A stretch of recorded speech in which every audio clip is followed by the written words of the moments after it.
નમસ્કાર મિત્રો, ડાયરાને રામ રામ અને મારા બધા ખેડૂત ભાઈઓનો વિડીયોની અંદર સ્વાગત છે। તો મિત્રો છેલ્લે સુધી વિડીયોની અંદર બન્યા રહેજો। તો દોસ્તો આજે આપણે બિયારણના કપાસની વિશે આજે વાત કરવાની છે અને એ વિશે આજે આપણે માહિતી લેવાની છે।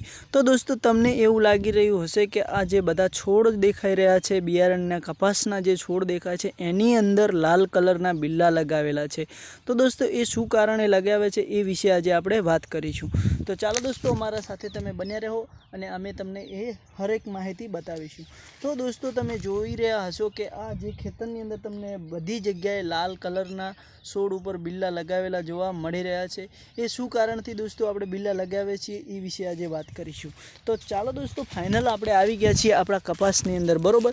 तो कि तमने जोवा मळी रह्यो हशे कि आ छोड़नी उपर जे आ लाल कलरनो बिल्लो लगाववामां आव्यो छे ए शुं कारणथी लगाव्यो छे। એટલે કે दोस्तों जे आ छोड़ छे ए बियारणनो छोड़ छे અને એ मादा है। અને दोस्तों तमने एवा घણા બધા છોડ જોવા મળતા હશે કે જુઓ કે જે અમુક છોડ છે ઉખાડી નાખ્યા છે। એટલે કે આપણી આટલી મહેનત કરીને છોડને જો હુંખાર્યો છે અને એ છોડ ઉખાડવામાં કેમ આવે છે दोस्तों। તો दोस्तों એ જે છોડ છે એ બિયારણ નથી, એ અલગ બીજી જાતનો છે। એટલે કે એ પણ એક માદા જાતનો છોડ છે, પણ दोस्तों એને બિયારણ કરતા અલગ છે। એટલે કે એનું બીજું બિયારણ છે, આપણે જે કે મિક્સમાં આવી ગયું છે એટલે એને ઉખાડવામાં આવે છે दोस्तों। તો તમે જુઓ કે આપણા ખેતરની અંદર એવા ઘણા બધા છોડ ઉખાડેલા પણ દેખાય છે અને જે ઊભા છે એ પણ છોડ દેખાઈ રહ્યા છે दोस्तों। तो હવે આપણે એની વિશે જોશું। તો ચાલો दोस्तों અમારી સાથે તમે બન્યા રહો। તો दोस्तों જુઓ કે જે કે આપણે આ કપાસના છોડ તમને જોવા મળી રહ્યા છે, બરોબર। કે આપણે આ છોડને ઉખાડી નાખ્યા છે અને હવે ઉખાડીને શું કરવાનું, તો दोस्तों આ ઉખાડેલા છોડ તો હુકાવાના છે અને આપણે આને બહાર કાઢી નાખવાના છે। तो चालो दोस्तों जे कि आपणे आ कपासनी पासे आवी गया अने एनो आ जे तमने नजीकनो छोड़ बतावी दऊं। चालो तो दोस्तों जे कि आ कपासना उपर जुओ कि लाल कलरनो बिल्लो लगावेलो छे, ए आपणे छोड़ राखवानो छे अने एने आपणे हुंखारवानो छे अने एनी अंदर आपणे मेहनत करवानी छे। तो चालो दोस्तों एना थड़नी अंदर जोईशुं। तो दोस्तों आ जे तमने टोटो जोवा मळी रह्यो छे, बरोबर छे। तो आ टोटानी अंदरथी आपणे खबर पड़े कि आ बियारण छे के खराब छोड़ है। तो चलो दोस्तों आपणे जोईशुं। तो आ टोटा ने आपणे फोलरा छे, बराबर। तो दोस्तों के ए छोड़नी अंदर थी आपणे एने खोली नाख्यो એટલે એની અંદરથી આવી ભમરિયાળો એક બીજવારા જેવું નીકળશે। ચાલો એને આપણા હાથમાં લઈ લઈએ। તો दोस्तों જુઓ કે આપણા હાથમાં લઈ લીધું, બરાબર। તો હવે આ એકદમ છોડ ખરાબ છે, જોઈ લીધું। તો કે આ છોડ બિયારણની અંદર કામ નથી આવવાનો। જે આ છોડ છે એ બિયારણનો છોડ છે અને આ જેનો આપણે ટોટો તોડ્યો તો એ ખરાબ છે। તો दोस्तों ચાલો એને આપણે ઉખાડી નાખીશું। તો दोस्तों તમે જોઈ શકો આવી રીતે બિયારણની ખેતી કરવી। ઘણા બધા તો જુઓ કે ઘણા બધા ખેડૂત ભાઈઓ એવું કહેતા હોય છે કે આ કપાસ આપણે આટલો મહેનત કરી, આટલી મજૂરી કરી અને એને ઉખાડવાનું શું કારણ। તો दोस्तों એનું કારણ એ કે કદાચ આ છોડની કેરીઓ અંદર આવી જાય તો આપણું જે બિયારણ છે એ નપાસ થાય અને ફેલ થાય અને दोस्तों આપણી મહેનત કરેલી, આપણે મહેનત જે કરીએ છીએ, મજૂરી કરીએ એ માથે પડે એટલા માટે। તો મારા બધા ખેડૂત ભાઈઓને નમ્ર વિનંતી છે, કદાચ તમે આ ટચિંગ જાતની બિયારણની ખેતી કરી હોય તો એમાં પણ તમે આવી રીતે ચેક કરજો અને બીજા જે કે આગળના સાહેબો છે તેમને પણ બોલાવવાના અને તમારા આખા કપાસની અંદર ફેરવવાના અને હરેક છોડની માહિતી લેવાની।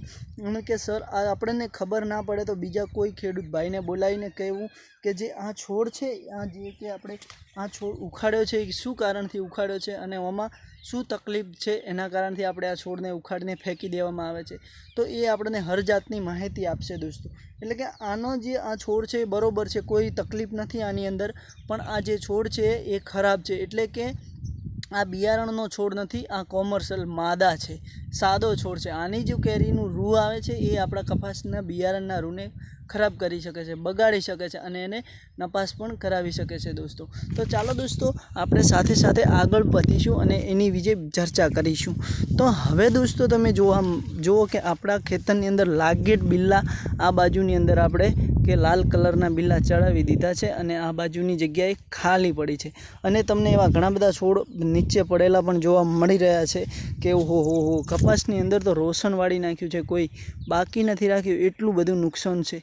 हाँ तो बात साची है दोस्तों, पण जो કે આ ના કરીએ તો આપણે ખેડૂત ભાઈઓને નુકસાન તો આવે જ, પણ એની સાથે સાથે આપણે બરબાદ પણ થઈ શકીએ.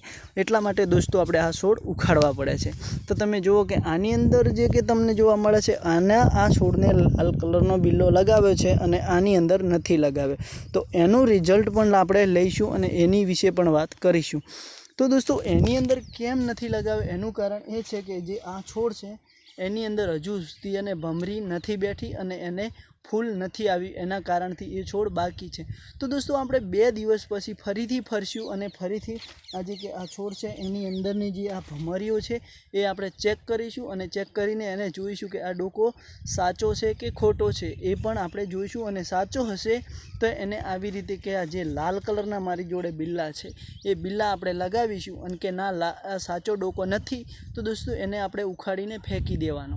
આ જેમ કે ઘણા બધા તમને જોવા મળતા હશે આપણે જે ડોકા ફેંકી દીધા છે. તો દોસ્તો વિડીયો ઉપર બન્યા રહો, આપણે નેક્સ્ટ આગળ વધીશું. તો ચાલો દોસ્તો હવે આગળ વધતા આપણે જે કે પહોંચી ગયા છીએ, બરાબર. તમને નીચા પડેલા છોડ, ઉખાડેલા છોડ પણ ઘણા જોવા મળતા હશે. તો દોસ્તો સાવ સાચી વાત છે, મને પણ નુકસાન છે, મને પણ ઘણું બધું એવું થઈ રહ્યું છે મારા જીવને કે હું આ શું કરું છું, આટલા છોડ કેમ ઉખાડું છું. પણ કોઈ ગભરાવાની જરૂર નથી દોસ્તો. બિયારણના જે છોડ છે એ ઊભા છે અને જે ખરાબ એટલે કે ડુપ્લિકેટ જે છોડ હતા એ આપણે કાઢી નાખ્યા છે. તો આવી રીતે દોસ્તો બિયારણની ખેતી થાય છે. ઘણા જાતનું બિયારણ આવે છે કે દોસ્તો એકવીનું બીજું બિયારણ પણ એવું આવે છે કે એની અંદર આપણે કોઈ પણ છોડ ઉખાડવાનો નથી હોતો દોસ્તો, અને એ ફક્ત ને ફક્ત એને સાંજે પણ ફોલવાનો હોય છે અને એમને બિલ્લો લગાવવાનો હોય છે. અને આની અંદર દોસ્તો આપણે કોઈ જાતનું હવે ફરીથી જે કે બિયારણ ચેક થઈ જશે એટલે એને આપણે ખોલવાનું નથી, ફક્ત ને ફક્ત એના ફૂલની અંદર નર આપવાનો જ રહેશે, બાકી કોઈ માથાકૂટ કરવાની જરૂર નથી. એટલા માટે આ ખરાબ છોડ છે એ કાઢવા પડે છે દોસ્તો. તો તમે કઈ રીતે બિયારણ અને કઈ જાતનું બિયારણ વાવો છો, કપાસની અંદર કઈ રીતે ખેતી કરો છો એ કોમેન્ટમાં જણાવજો. અને તમે ક્યાંથી જો એ પણ કોમેન્ટમાં લખવાનું ના ભૂલતા દોસ્તો, કે અમને ખબર પડે અને અમને પણ થોડી તમારી માહિતીનું અમને પણ રિઝલ્ટ મળે. તો દોસ્તો અમારું આ રિઝલ્ટ તમને સારું લાગ્યું હોય તો અમારા વિડીયોને લાઇક કરવાનું ના ભૂલતા અને દિલથી એક સબસ્ક્રાઈબર કરી લેજો કે અમારો વિડીયો હંમેશા નવો તમને મળતા રહે. તો જય માતાજી દોસ્તો. આજે આપણે રજા લઈશું, નેક્સ્ટ વિડીયોમાં ફરીથી મળીશું.